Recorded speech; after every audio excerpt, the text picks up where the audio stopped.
বিক্রমদার মেঘার trailer launch আছে, কতটা excited আগে জিজ্ঞাসা করব। খুবই এক্সাইটেড।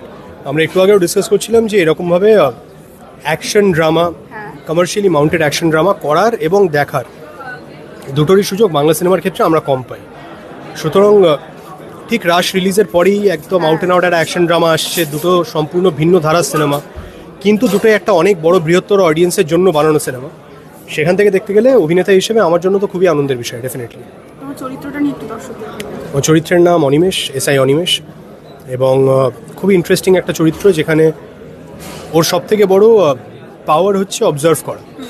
ও আশেপাশে প্রত্যেকটা মানুষকে অবজার্ভ করে, নিজের কলিগদের অবজার্ভ করে, নিজের বসকে অবজার্ভ করে, এবং ওর যে কোনো কনক্লুশন ড্র করার অস্ত্র হচ্ছে ওর অবজারভেশন।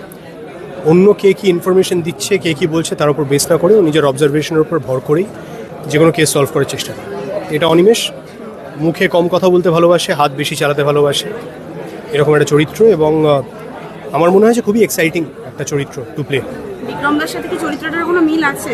না না, আমি যদি এরকম হতাম তাহলে তো অসুবিধা হয়ে যেত। সুতরাং না, আমার সঙ্গে রিয়েল লাইফে কোনো মিল নেই চরিত্রটা, কিন্তু আমি এটুকুই বলতে চাই যে এই চরিত্রটা খুব এক্সাইটিং, এবং আমার অনির্বাণদার, ঋত্বিকদার, সৌরভের প্রত্যেকের চরিত্রের মধ্যে একদম ইউনিক কিছু এলিমেন্টস আছে, যে কারণে প্রত্যেকটা চরিত্র আলাদা হয়ে উঠতে পারছে। সেখান থেকে দাঁড়িয়ে আমিও ট্রেলার দেখা